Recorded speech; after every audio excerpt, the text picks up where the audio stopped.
Hello, welcome to this week's episode of the Montpelier Happy Hour here on WVEW 107.7 LP Brattleboro, your community radio station. I'm your host, Olga Peters, and this is the show where we talk about how everything in Montpelier shakes out for the rest of us. And speaking of that, we're speaking today with State Auditor and candidate Doug Hoffer, who is probably has his thumbs in most of what state does and how it shakes out for the rest of us. So very appropriate that you're with us today, Doug. And I also want to welcome to the show regular contributor Emily Kornheiser, who is one of 3 reps from the town of Brattleboro. And for our audio listeners, I'm so sorry you don't get to see her absolutely wonderful color palette today of blues and greens and kind of like a peacock blue. It's very wonderful. So welcome to the show, Emily. Thank you, Olga. Very nice to be here. And good to be here with you, Doug. Yeah, it's always a pleasure when you join the show, Doug. So thank you for being here today. I'm going to start with a question that I've been asking everyone who is running this year. And you are running again for the position of state auditor. Yes.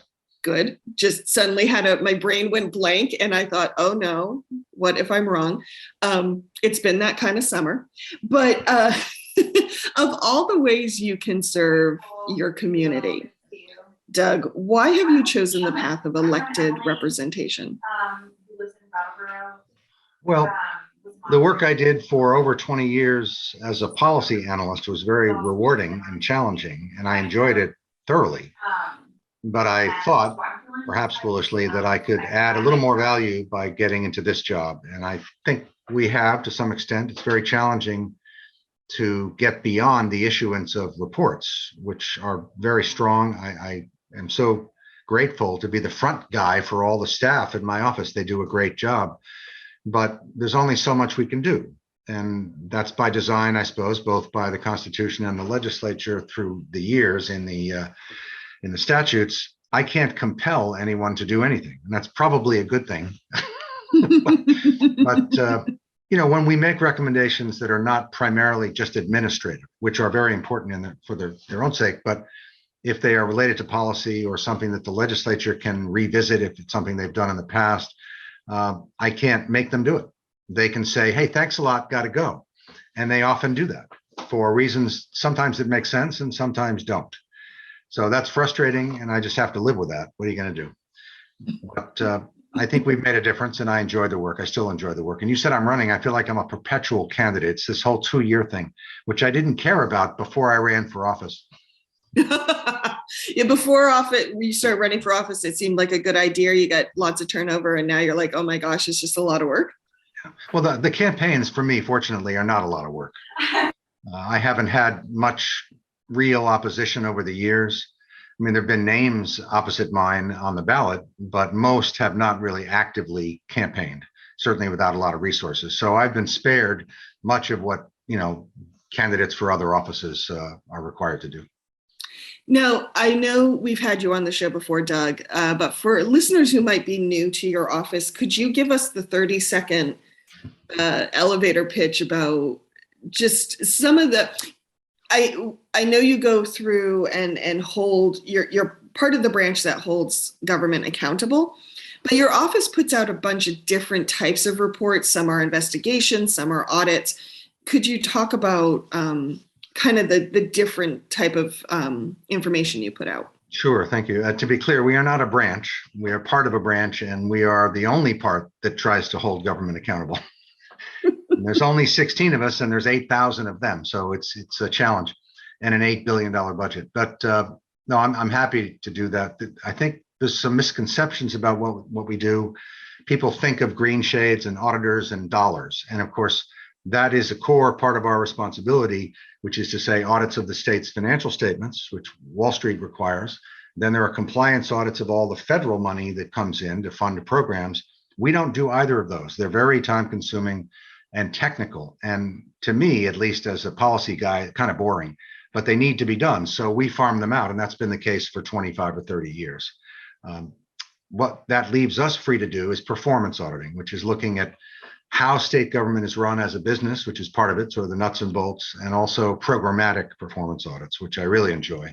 And I like them both. I have respect for the need for the nuts and bolts stuff because that helps managers do their work a little better. So basically, we look at how state government operates, and that can take many forms, some superficial, some much deeper. We don't usually look at structural issues because those are political decisions, and we don't look at policy choices because they too are political decisions. So we look at how those policies are implemented and whether they're effective and whether they're cost effective as well. You know, Doug, when you were talking about,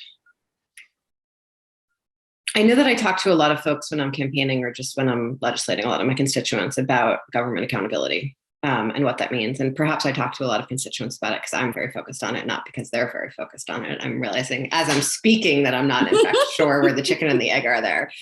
But when I have these conversations with folks, including the person who's running against you, who happens to be my constituent, so I've talked to him about these issues a lot. It seems like an issue that Vermonters care very deeply about, that things, you know, and it's sort of like very Vermont values, New England values, you know, like government working right and meeting folks' needs and doing it with sort of the, you know, right resources, minimal resources. And I'm surprised at how many people know about the federal GAO, Government Accountability Office. And so what I'm wondering is, you know, one of the things that I like about campaigning every 2 years is, and there are a lot of things I don't like about it. I don't want to pretend that I, you know, think that the 2-year cycle is what's best for Vermont government, but is the opportunity to go out and talk to folks about what's meaningful to them from the work I do and what they want from me. And so I'm curious, in your role, I know you have a very small office, what opportunities you all have to find out sort of what Vermonters want from you and to really share with Vermonters the work that you do. I can speak to the latter much better than the former. I don't do a lot of outreach seeking input, although I hope it's clear to people that I'm accessible. Anybody that sends an email or makes a phone call to my office, we respond to promptly. And I kind of enjoyed that. And they're all over the map, as you would expect. The second is something I acknowledged a few years back. My second deputy, who is now a very high guy in the tax department and very, very capable and smart guy, he said that he thought we could do a better job in trying to reach more people, because the media, to be honest, as we discussed before we went on air, you know, is limited by resources and for other reasons, they make choices about what to cover that I have no control over. So I don't think my office and the work of my office was getting sufficient coverage. So what I did is take an email list of that originally about 16,000 names that I bought from a guy for a campaign a couple of years back. And when I was done with it, I said, I'm never going to need this again for a campaign. So I contacted the Attorney General's office and asked if it was okay if I gifted it to my office for use for us. So that is now the basis of our newsletter distribution list. And some have backed out, which is fine. They've moved. They don't care. They don't like me, whatever. But we go to about 14,000 people. And I think you just got a newsletter the other day, Emily. And maybe if you're not on the list, I'll put you on the list, Olga. And you'd be surprised. You might be surprised at how many people the system records as having opened that document. The other day, it was over 7,000 people in less than 24 hours. The intent of that is to inform them without making it too complicated. It's basically a page or to 2 pages with a graphic or two. And I really feel good about that. And we get a lot of emails from people, mostly pleased that we're there, that we're paying attention, that we're covering stuff that they care about. I could do a better job, Emily, no doubt, about seeking input, but we can only do, 6 or 7 or maybe 8 reports a year. Absolutely. And that's one of the few critical decisions that I get to make, what to devote our resources to, when, and to what extent. So while I'm happy to hear input from my staff, from you and your colleagues, and from the general population, those are my decisions. That doesn't mean you can't call me. No.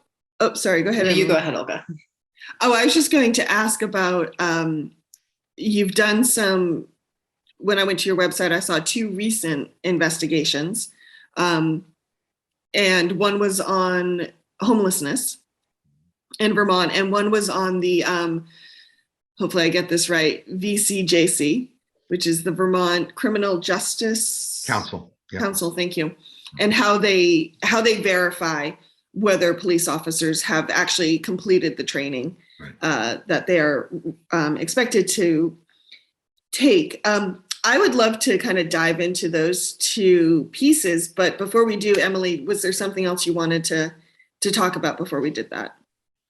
I think it's actually, I have sort of a bigger theme that I've been thinking about a lot, which is around who does what when something isn't working. Mm-hmm. And sort of roles and responsibilities with regards to that, mostly because I feel frustrated with my limited ability to do something when something's not working. So I'm thinking about it a lot. And so I would love to just keep on circling back to that as we talk about various issues that your office has taken on. Although I'm happy to talk about those two. I don't know how much time we have, but before we go, I would like just a couple of minutes to let people know what we're working on now. Why don't we just start there?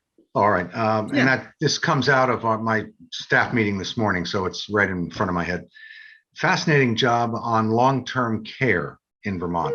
Now, we know that because there's so much federal money in nursing homes, CMS does a good job of kind of looking over Vermont's shoulder. So there are a lot of regular inspections of those facilities, as there should be. But the other two types of facilities, which represent a lot of people, assisted care and residential care homes.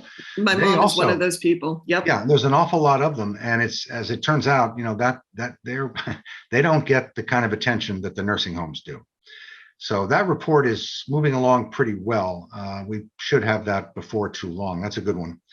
We also decided, after a call from a rep from the Defender General's office who was talking to folks in, I think, Mississippi, where the other prison is, or a prison that we use to some extent, about grievances that weren't being addressed, and they were concerned. And I said, I can't devote our resources to an out-of-state prison for one or two people, but I am interested in looking at how the Department of Corrections deals with grievances in Vermont.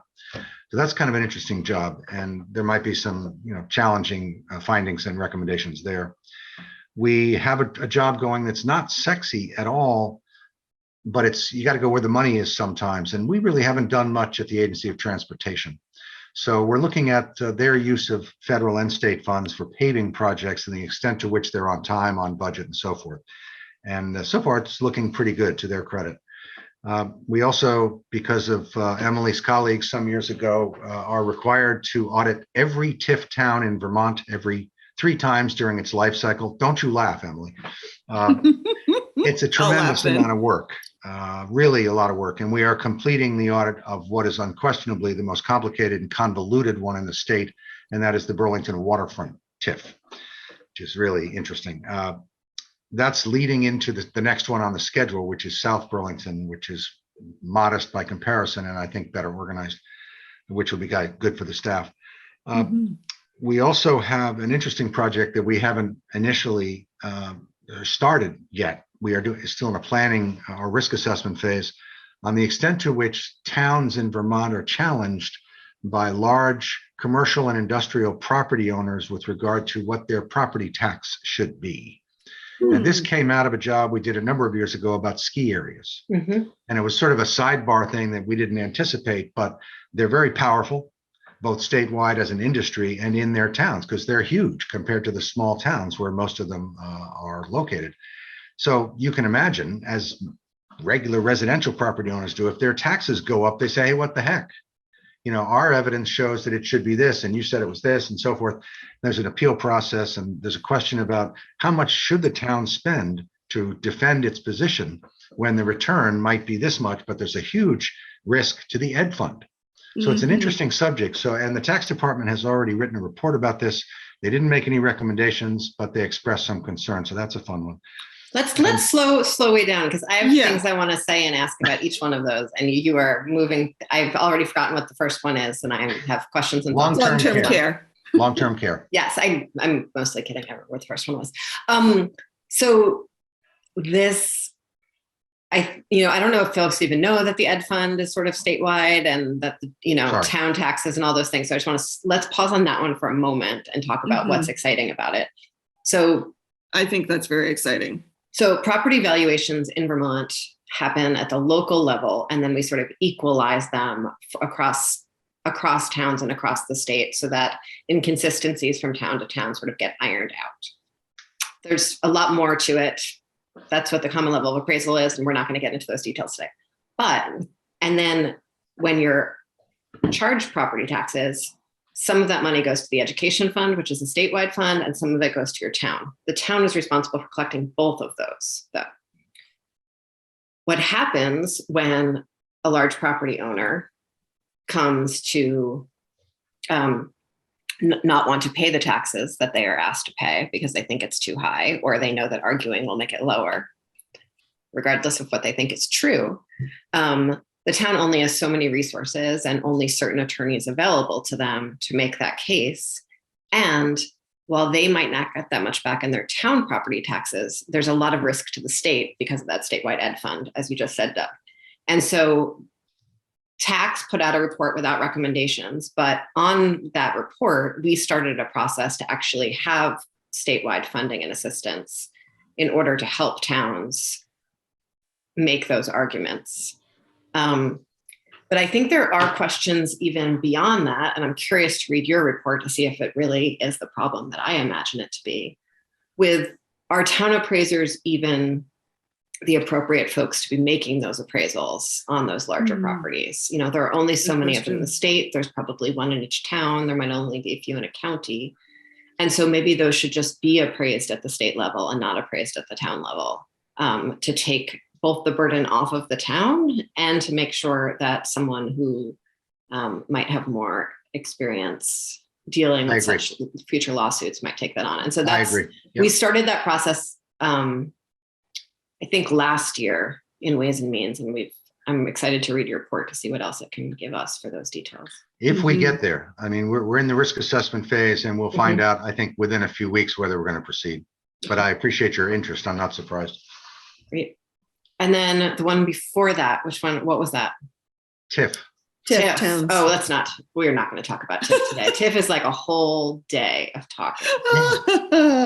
It's about 20% of my staff resources, too, I'm sad to say. Yes. Before that was AOT paving. I don't think that's a terrible interest. Well, what's actually interesting about that is I am continually amazed at how much Vermonters care about paving. And I have colleagues who, like, on their annual legislative reports to their constituents, put the paving schedule at the bottom of those legislative reports because that is the number one thing that their constituents ask them about. And I'm lucky enough to be one of 3 reps from Brattleboro, and I have Molly Burke, who serves on the transportation committee, as my colleague from Brattleboro. And so I defer and refer all transportation questions to her. And well, of course, you know, the state is only responsible for a certain percentage of the roads. Yes, but there are all kinds of like wild loopholes and wild passing of responsibilities between the town, the state, and the feds. And so I think that's actually going to be a pretty fun little report, even though I, would rather not touch it with a 10-foot pole myself. Before that was corrections grievances. Yeah, that's going to be interesting. That's almost done. We're going to get the so-called message report probably tomorrow, and maybe a final draft in 2 weeks. So yeah, no, it's very interesting. And there's no strong constituency supporting the rights of people in prison. No, I'll be the first to acknowledge that. On the other hand, as the 8th Amendment makes clear, once they're in our charge, we're responsible for them. So it's not just whether we treat them well and give them health care and clothes and food and lodging, but if there are complaints, legitimate ones, and to be clear, prisoners have a lot of time on their hands. So it isn't surprising that there are many, many complaints. I'm not interested in the volume. I'm interested in how the department responds to those that are substantive and relate to the health and welfare of these people as human beings. So I'm interested for that reason. The other one, the first one. No. So on that one, you said that you're not going to look into the out-of-state prisons because it's sort of beyond your purview. But I think of you as not beyond our purview. Okay. We only have capacity right now. Okay. Because I think of your office as an office that's deeply focused on the state's contracting relationships. And the idea that we would outsource such a profound human responsibility is just like continues to bewilder me, actually. I agree. And the implications of that for families, for, you know, people seeking regress from the state, all of those things. It's quite a profound problem. And again, a very limited constituency of folks who are attentive to it. But the solving of it also becomes really complex. Yeah. And it's a lot of money. And some would have you believe that it's cheaper to send prisoners out of state, when in fact, I did some work for BSEA 15 years ago before I got elected, and they were interested in this question. I looked into it, and as it turns out, it's not apples to apples. They don't send prisoners out of state who have significant needs. Vermont provides quite a bit in the way of services to people, mental health, and they keep the sicker folks here because, you know, if you're just going to send them to a warehouse in Mississippi, they're not going to give them services, so not many. So to say that one costs $45,000 and the other $65,000 isn't a fair comparison at all. Although those numbers, I'm sure, have changed by now. And our listeners might not be aware, and we should do a show on this very soon. We really should. Yeah, because the for-profit prison system just does my head in. Yeah. And we might, you know, there's a lot happening right over the border in Massachusetts around the construction of new prisons, and it's an ongoing issue here in Vermont. And people might not realize how incredibly elderly a lot of our prison population is here in Vermont. And so we have a lot of people sort of aging, hospice care, dying in prison. And while you're at it, if you wanted to, you don't need me for this, but there are ongoing, very serious problems in staffing corrections. Yes. It's a big deal. I mean, their overtime costs are immense because they can't fill the slots and they can't keep people. So it's a situation that requires both long-term and short-term attention. I mean, as we said in a report, just as an aside, before we go on, 5 or 6 years ago, I was interested in the cost of public safety, state and local, in Vermont. And it happened that we got all the information required, and I was shocked to learn at that time, I think this was FY17, that Vermont spent $574 million on public safety in 1 year in a state with 630,000 people. Wow. So it's a big deal, but it almost never gets any conversation. I was hopeful that the report would be a catalyst for those who really care about that stuff. And I know there are lots who do. One of your colleagues, Emily, who's retiring, Maxine Grad, and Dick Sears, but they end up spending most of their time putting out fires. Yes. Mostly what the legislature does. Not entirely, but largely. And it's another one of those places that we have a regular theme of on this show that we know we're spending much too much money on, and that there are sort of more efficient, proactive ways of spending that money. And you need to spend in both buckets at once for a little while in order to reduce costs on the downstream side. And we don't have a lot of mechanisms in state government for doing that. We really are always making the culture, at least in the legislature and of budgeting, is these either or choices, not upstream and downstream simultaneously. And I know that Maxine, who's retiring and will be greatly missed, did a lot of work towards this justice reinvestment work, which was that when you save money, you know, downstream, you move it upstream. But I think that is really more of a philosophical moving than an actual, like, you know, fiscal waterfall effect with a specific fund dedicated to it. Well, in order to do what you just described, which I agree with, you need different leadership on the 5th floor. Yes. Yes. We have just under 5 minutes before the end of this first segment. So I just want to check with you, Doug, any other reports you're working on now, or anything you want to let listeners know before we head to? Sure. One more that was on the list, and that is broadband. And I've been interested, obviously, for a long time. I'm no expert on IT, but with the infusion of so much money, there was no question that we would go there. The question was when. What was the appropriate time? And I certainly don't want to wait 3 years after $500 million has been spent. On the other hand, we're not a rapid response team. You know, we need to spend a little time getting this work done. So we decided now is a reasonable time because the board that the legislature established for this purpose to help the CUD, the so-called CUDs in their efforts, is now putting money out on the street. And the CUDs are trying slowly, in some cases, putting out contracts to get work done. Not yet construction for the most part, but a lot of planning and some engineering and so forth. And it isn't so much about compliance with statute. It's at a higher level about, okay, is the board doing its job as required by the legislature? Mm-hmm. In some ways, it's not dissimilar, excuse me. It's not dissimilar to the Green Mountain Care Board, which in my opinion was given very clear direction by the legislature 10, 12 years ago. And frankly, has not met the obligations that are so clear in statute, in my view. And in fact, when we did the first report on healthcare price transparency, somebody really wants to talk to me. And they're like, why does he keep hanging up? The chair of the board at that time said, yeah, they told us to do that, but they didn't tell us when. I thought that was the most arrogant thing I had heard in a really long time.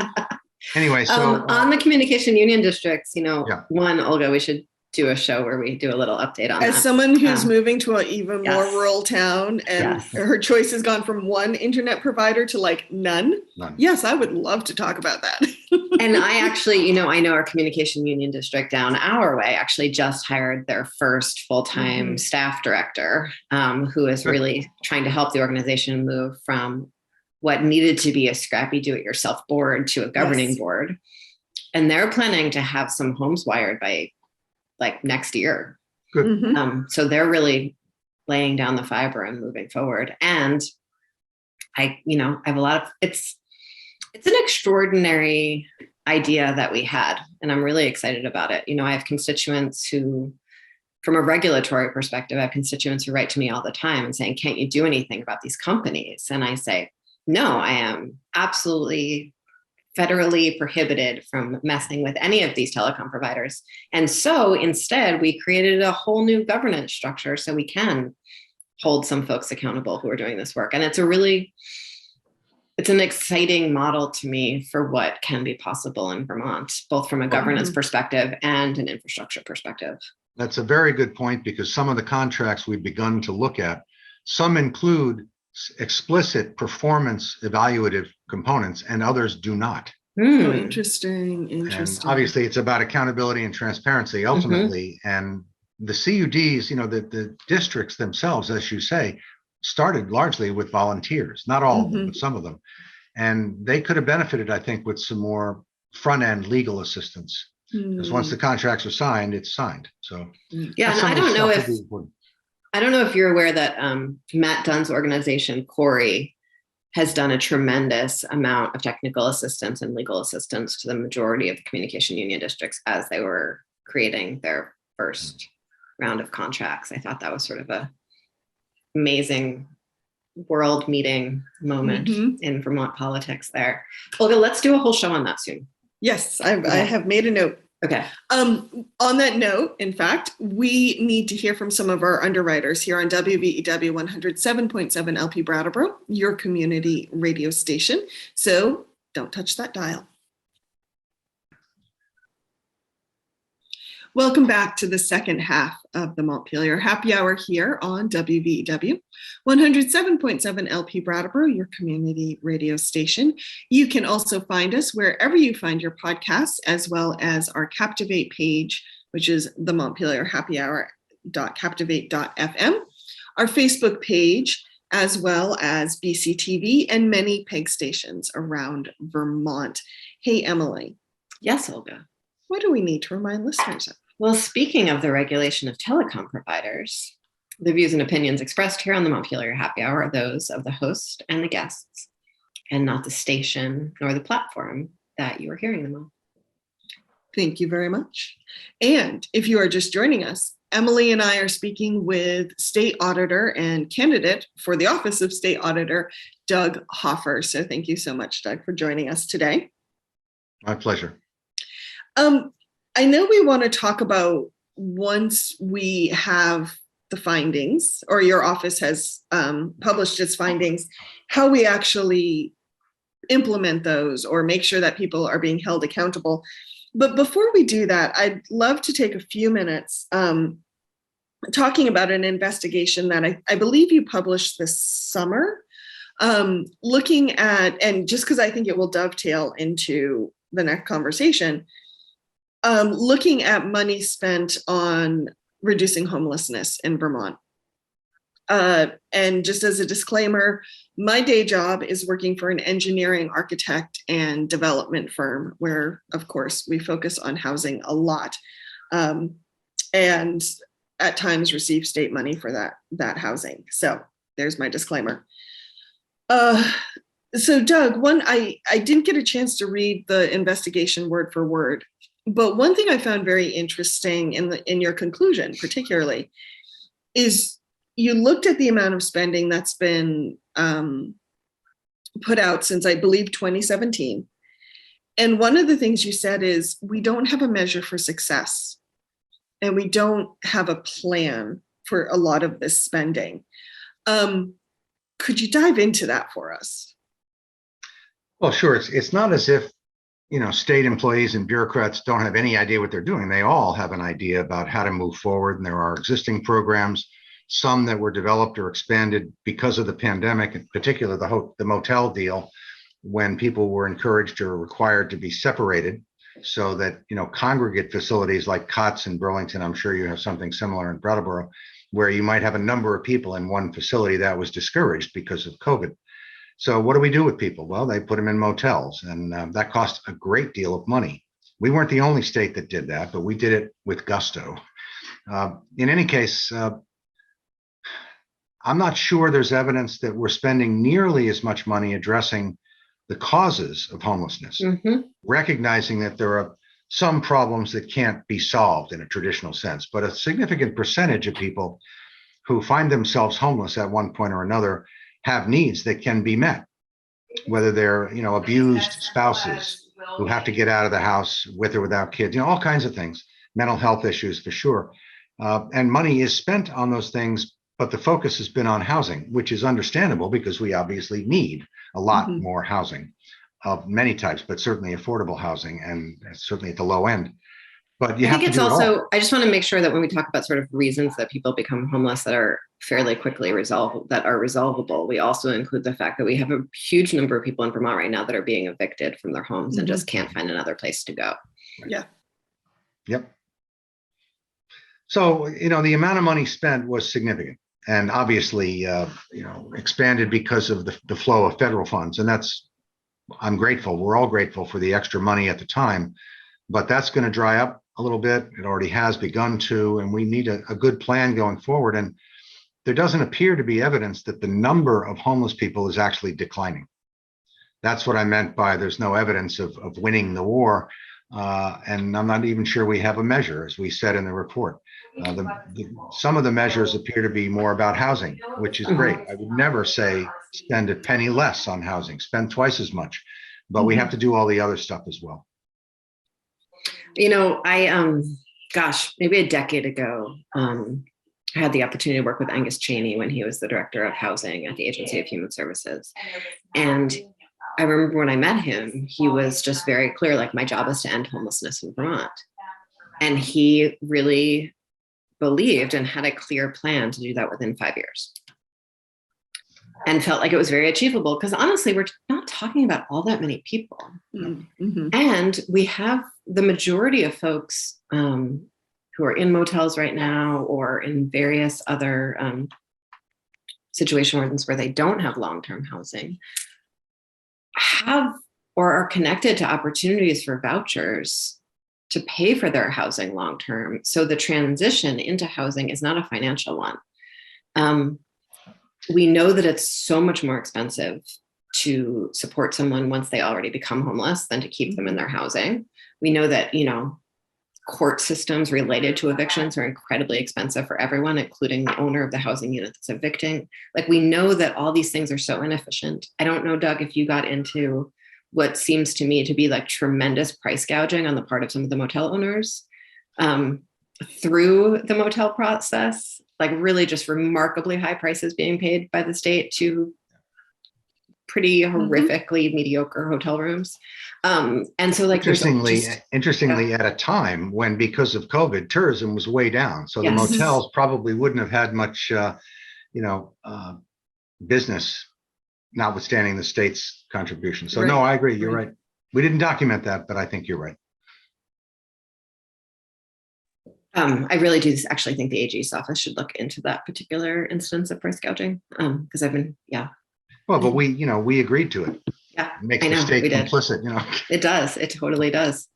So we have all of this inefficient money, and we know that we need to, it's another one of those upstream, downstream things. So what would a plan, we have not had a plan since Angus Chaney left quite a long time ago. There isn't a director of housing anywhere in the state right now. There's the Agency of Commerce. The players include VHFA for sure. Yes. Laura Collins is devoted to this part of her job for sure. The folks at within ACDC, the Agency of Commerce, the Housing and Community Development folks, there is a housing component. They are engaged. The state and housing authority. Josh Hanford is absolutely the director of housing in the context of commerce. Right.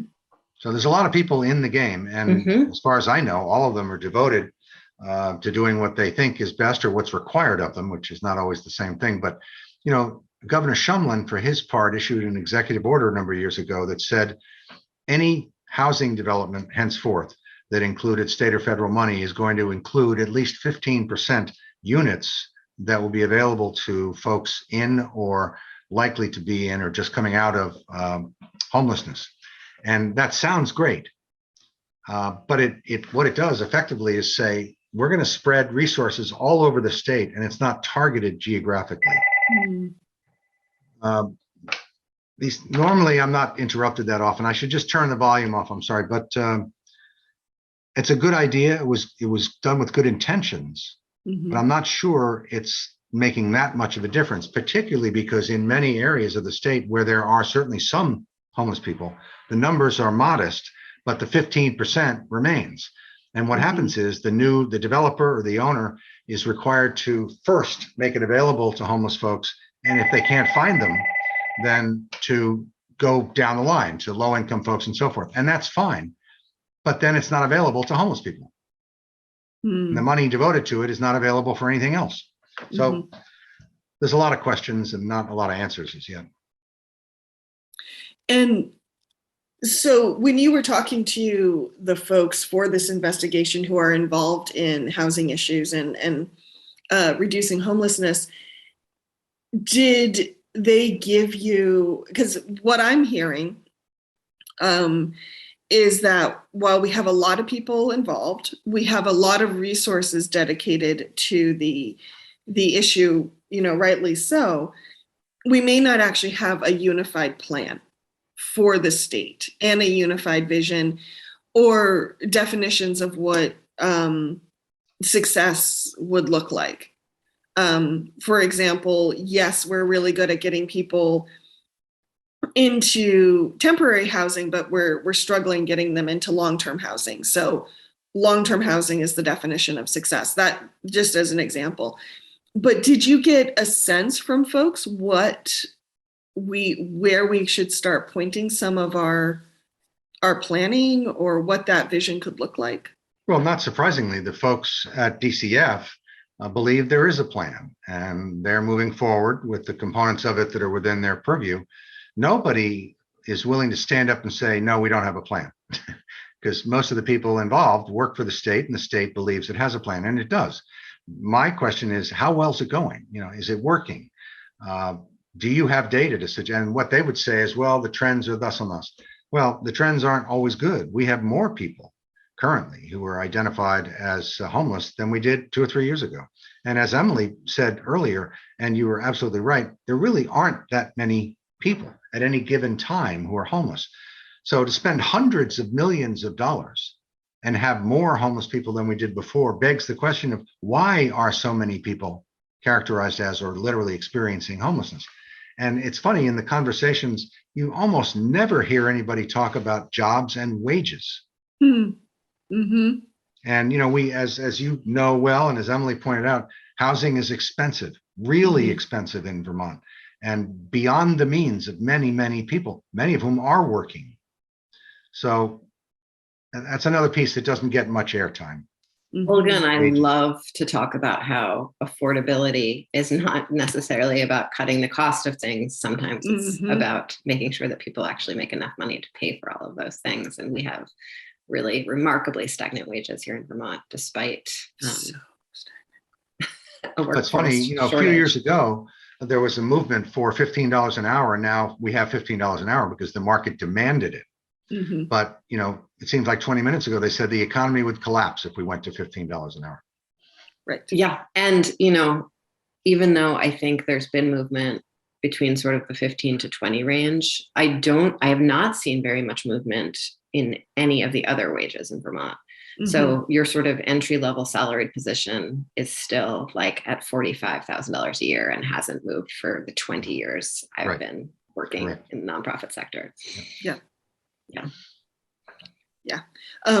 Going back to conversations I've had with my colleagues at the engineering architecture and development firm, a problem they run into a lot is when it comes to at least their small piece of the housing landscape, it is often more expensive to create the housing or to rehabilitate something and like an old mill building and put it back into housing than it is the rents you can get for it is kind of the stumbling block they often fall into. And I think that's particularly true if you're trying to make profits off of it. Right. Yeah, that's nothing new. That's why. Well, they're not a nonprofit organization. Absolutely. Yeah. The biggest developers are the nonprofit developers, and that's why VHCB directs most of the money that they receive for housing to nonprofit developers. And furthermore, the for-profit developers aren't interested at the low end. They want to maximize profit. That's their business. So they go to the high end. So this leaves me back at the question, Doug, of your office has identified a clear challenge. It's a challenge that, I think people involved were aware of before you named it. And then you named it quite explicitly on paper and, proclaimed to the world, as is your job and your office's job. And then what? So, how do we actually make change? Yeah. And so the legislature can certainly mandate that a plan is created. And we sort of know how well that went with the climate action plan. We can set clear targets about what solving the problem looks like. When neither of those things happen well, because we have an administration that seems, despite incredibly skilled people working in it, an administration that seems really bent on dissolving the value of government. I don't know what comes after that. Well, as you said, and as you know well, there's no shortage of strategic plans for virtually any major issue we can think of. And there are some of those for homelessness as well. I'm of the view that you can't solve a problem until you accurately define it. And I'm not entirely sure that this problem has been accurately defined by the administration or even by the legislature for that matter. There are so many moving parts. And as I said, a significant amount or percent of the resources are devoted to one admittedly key element, which is housing. And that is supported by all the housing people who love building housing. And we love them to build housing. But if the number of homeless people isn't going down, even as we're building more housing, then we should rethink this somehow. I'm no expert in homelessness or related subjects, but I don't see a commitment to that. But that's not their job. Although you, Emily, well, you can learn a lot from those folks because they're the ones who deal directly with some portion of the population that we're talking about. I don't, you don't, you may have in the past, but not so much now. But I think everybody needs to be at the table, but you really need leadership. You need a governor and leaders in the legislature on the same page. There are some things that can be resolved with much less effort. In my view, if you say, my goodness, we should spend more money on childcare. Well, I agree. Then you only have to find the money. And you can have some good conversations about that. But this is a much more complex situation. Once you get into mental health, you're in a quagmire. it's so complicated, but it's about whether people have the right to expect us to help them get through. And I think we all agree that we do, but we haven't done too well. I mean, you can go back 25 years to the closure of the Brandon facility, when it was understandably believed that, well, we need to get people back into the community and out of these institutions. And there's certainly some truth to that for some people. But Brandon, and I'm not cheering Brandon, but the idea of a place like that as a place where some folks who aren't best suited to be in the community can live and get services. I mean, I think there's a huge spectrum between fully institutionalizing folks. And, Olga and I both live in a community that has hosted a mental hospital for 150 years, I think. More. Yeah. And so feel very aware of sort of the impacts of people living there and leaving there and not having services when they leave there and all of those things. But there's a huge spectrum between being fully institutionalized and being hypothetically connected to a community mental health provider who is not actually particularly connected to you because they are not working in the community. And there's a lot we can do in that spectrum, and housing and the intersection between housing and services and different models of housing beyond just, studio apartments and 2-bedroom apartment. Like, there's so much that can be done in housing and in building community within that housing in the context of supportive services, whether that's for substance use or mental health or co-occurring disorders or child welfare. So much that can be done there that, like you said, does not seem to be an integrated part of any plan that's being put forward to end homelessness. Because it's a complex problem. I think childcare might be a slightly more complex problem than you're giving it credit for, Doug. But on the context of housing, it's, we do need to build more housing, but we need to build more types of housing than we're building. We need to be thinking about the services in that housing. We need to be thinking about what it takes for people to retain their housing. We need to think about the fact that we have the most underutilized housing stock in the entire country at this point, in terms of the number of bedrooms that people have that aren't being used in their houses, the square footage and the acreage that people have as individuals, and just the number of second homes that sit vacant most of the year. And the growth of Airbnb type short-term rentals has been very significant in taking units off the market. It has, but actually the more I talk to Maura Collins about this, because I don't know if you're aware, but I sponsored a bill to basically ban short-term rentals, and was the subject of much energy on behalf of the short-term rental market, and agree, but realized, talking more and more with Maura about the scale of our second homes, it's really only a small fraction of those vacant homes that are subsidized by short-term rentals. And so what happens is that we have basically the less wealthy second homeowners are doing short-term rentals, but the wealthier second homeowners don't bother with short-term rentals. And so it's certainly expanded the number of people who might be able to access a second home.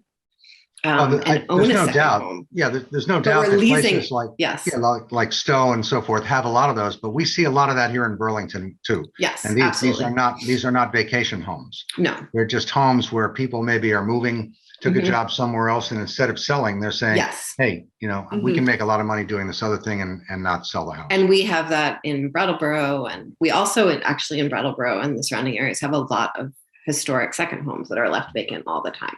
Right. Just doing a time check. We have a little more than 5 minutes before the end of the show. And I just want to make sure that we've really dug into that question of how do we make change once we have defined the problem.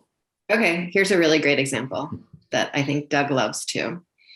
We've worked together a lot on. So the Vermont Employment Growth Program, VEGI, has been audited and discovered by the auditor's office numerous times to be not meeting its statutory requirements and not fulfilling its programmatic promises.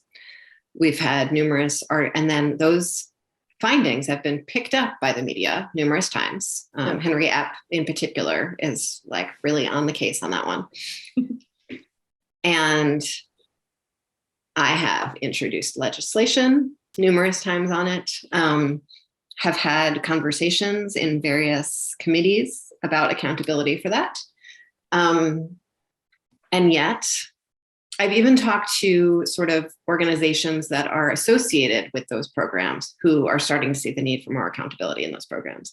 And yet still, nothing changes. And this is sort of a risky thing for me to say, to my constituents, to the world, because I sound pretty ineffective, but I think by most measures, I'm a fairly effective legislator, all things considered. But this little nugget, which is a fairly tiny little corner of state government that most people don't pay attention to or care about, I think is a great example of how do you solve these just very clear, screaming problems in the context of a legislature that really doesn't have time for accountability, only has time for sort of new programs and new problems.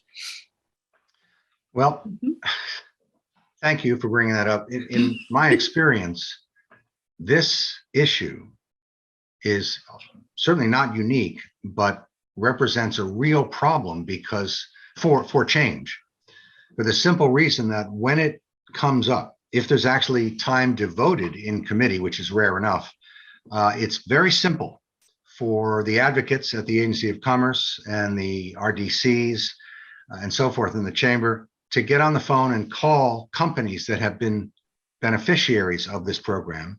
And they're from all over the state. So almost every legislator in the room is going to have somebody come in that they know in the room. That's so different than just having a core group dispersed around the state. Is, well, I like that program. That's nice. But when they show up in your committee room, I'm not picking on you, but you know what I'm saying. Oh, yeah. Legislators are understandably sensitive to seeing prominent business people come in and say, that program was the best thing that ever happened to my company. Well, my point is, in the work we've done, there's no evidence to support that. It may be true, but I can't audit faith. So if there's no evidence, then why do we keep spending the money? But to your question, why doesn't it work, Olga? Part of the reason is just pure politics and power. Mm-hmm. If poor people feel like they need to have a program amended, revised, strengthened, whatever, they can come into the legislature, and there are lots of people who are sympathetic and empathetic. Right. That's not the same as having prominent business people come in and say, boy, I can't even begin to think about what's going to happen if you change this program or get rid of it.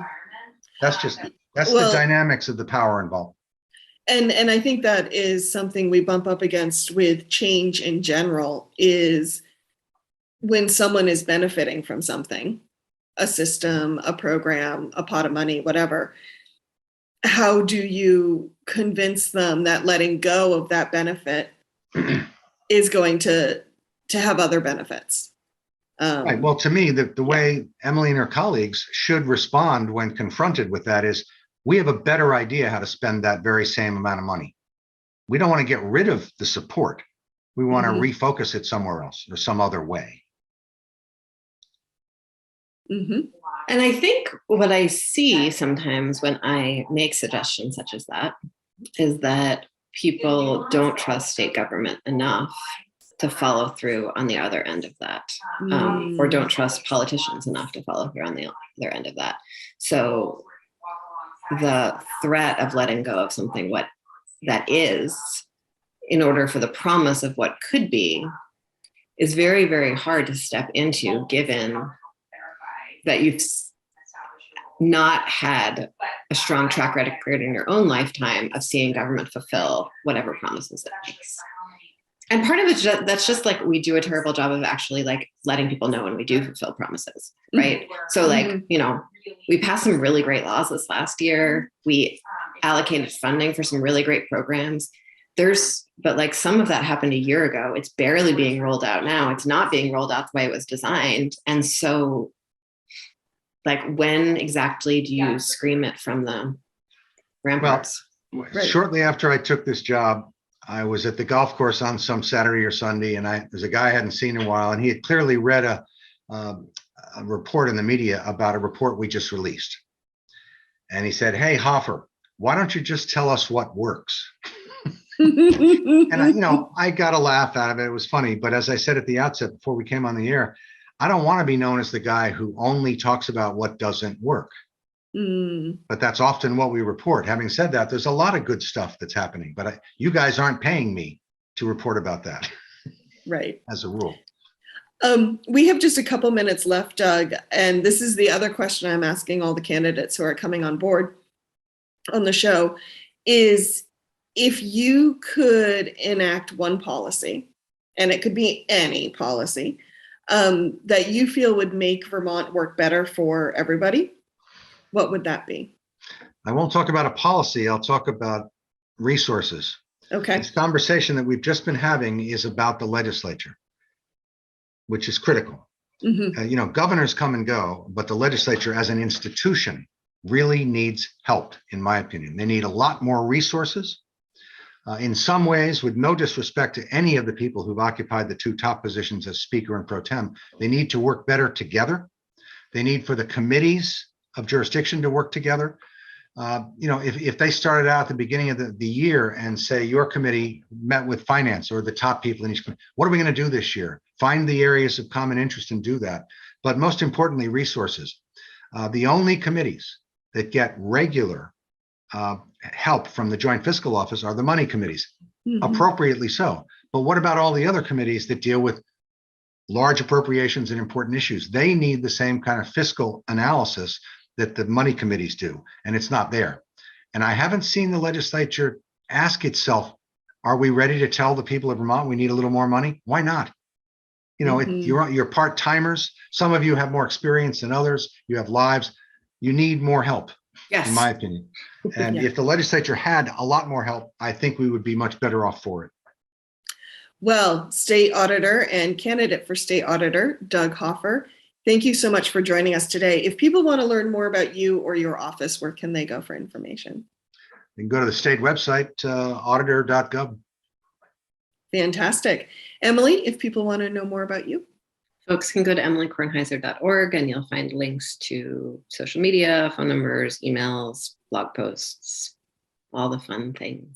And I would like to say I am going to vote for Doug because I am very excited about the legislature getting more resources.